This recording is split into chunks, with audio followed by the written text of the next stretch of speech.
Whenever a question about getting to an inhospitable place has been asked, the answer to that has been mostly Land Rover. Land Rover then from donkey's years has been serving the world, and the one car which took everything by its stride was the Series 1, the Series 2 and the Series 3. The legacy of the Series cars then was followed up by the Defender. But a few years back, the mighty Defender was taken off the production lines and went straight into the history books. Or did it?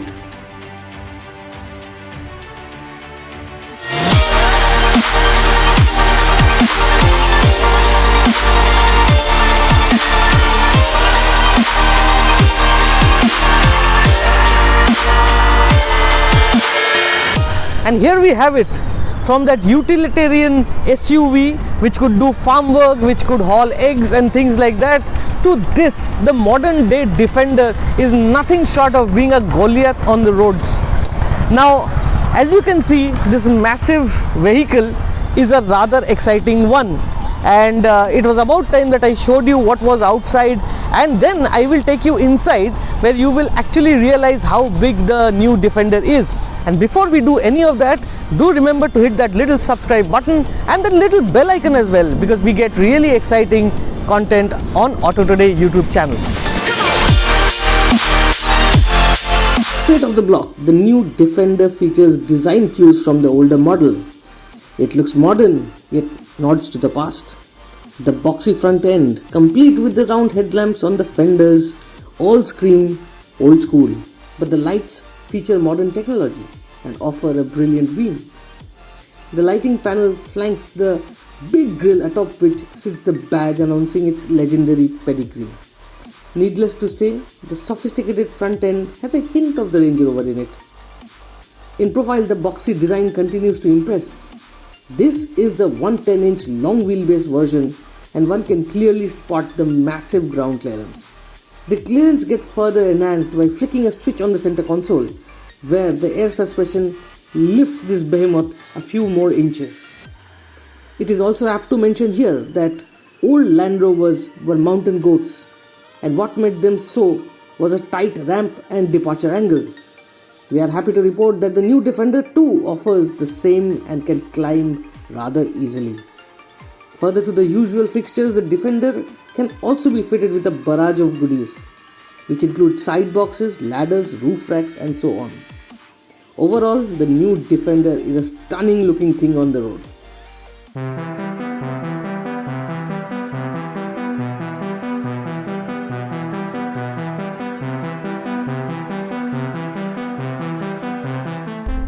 Now, while the exteriors remind you of the old Defender by quite a margin, the interiors are a mix and match.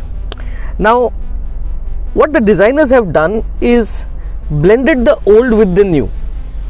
The older Land Rovers used to have this space empty out here, and that's what the new Defender has. So it has a lot of storage space. All the space you see here, you can plonk in your phone, your stuff, and it's all kept safe. The infotainment system is a floating design and it looks really nice. Simple lot of buttons all around. There's no clutter out here, and right below is a huge storage space. This, I think, can take, well, a weekend's worth of journey in itself. Apart from that, you have cup holders. You can remove this. This is a nice rubber panel which can be fitted on top of this, and behind this is the wireless charger. Again, more storage space out here. Now this is the SE variant, and that's why you don't have the seat here, but in the lower variants which is available internationally, you get seats here which flip up and flip down. The other thing which I like about the center console is the simplicity of things. Now say for example, you press a button here and immediately you see the comfort program options. So whether you want to go into a mud rut or a sand trap or whatever you want, the moment you press this button, options come in, you select what you want to do, it comes up on the infotainment system as well as this entire digital instrument panel. So overall, the Land Rover Defender gives you that feel of being able to go anywhere, to conquer any terrain. That's the kind of thing which you feel inside the Land Rover. As far as space is concerned, there's ample space at the back for 3 people, and then you have 2 more child seats. Well, I call it child seats because it's not as comfortable as the second row. So overall, lot of space inside the car. Another party piece which I just loved on this car is the inside rear view mirror. Now what happens is, when you flip a button out here, it turns into a camera.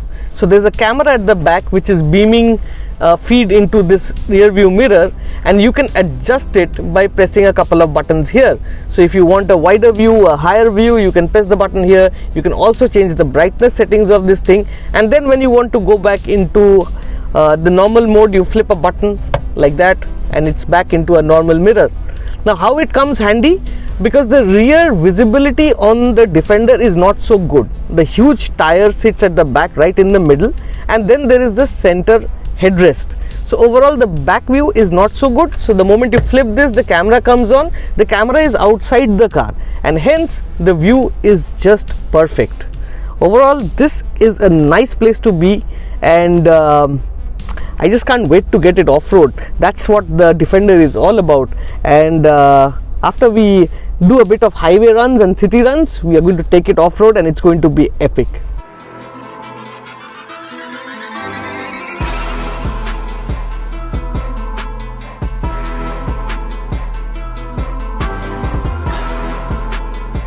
The Defender we are driving is the 110 SEE variant, and it is powered by a 2-liter petrol engine.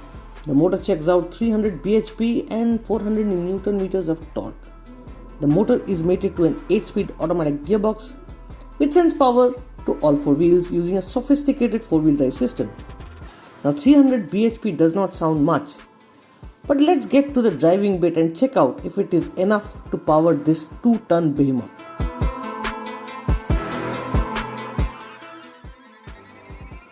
The first thing to impress is the driving position. You are literally seated on the first floor with acres of visible bonnet ahead. This is an enormous amount of cabin all around. On the road, there is little to doubt that the Defender is hard to miss. Even drivers of other big SUVs just buzz off the moment they spot you. The Defender then wafts along like a boat in comfort mode. The big SUV is rather easy to drive, and thanks to the epic NVH packaging, there is barely any outside cacophony entering the cabin. Sure, takeoffs are a bit sluggish, but the Ingenium motor does offer enough tug to pull and power along. The gearbox too is not the fastest, but gets the job done seamlessly. At high speeds, the Defender feels well under control, and the steering too is well set up for the job. Ride quality remains good, and one can seamlessly crisscross the country in this SUV. The best bit is that even those sudden nasty potholes and the ruts cannot shake the mighty Defender, and this offers the driver genuine peace of mind.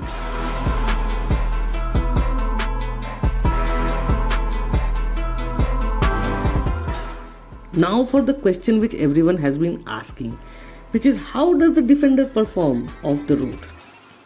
We decided to take the Defender on a wild goose chase on a road which does not exist.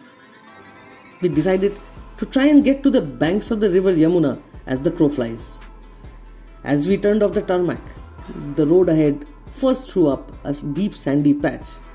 A flick of a button later, we were in sand mode on the terrain response system, and the massive tires plowed like no big deal.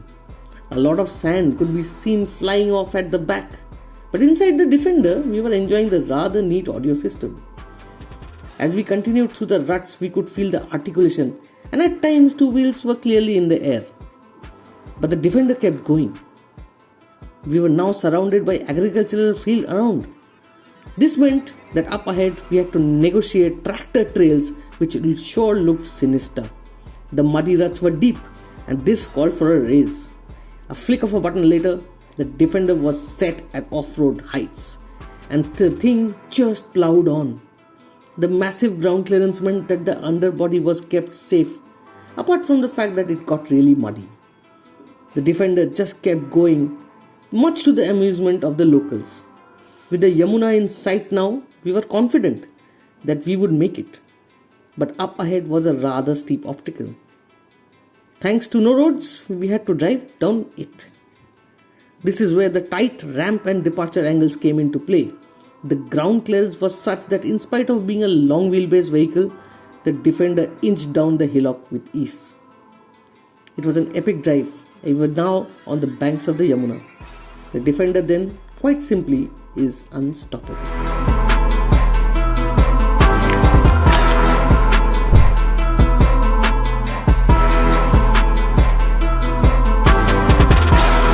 So here we are, Land's End.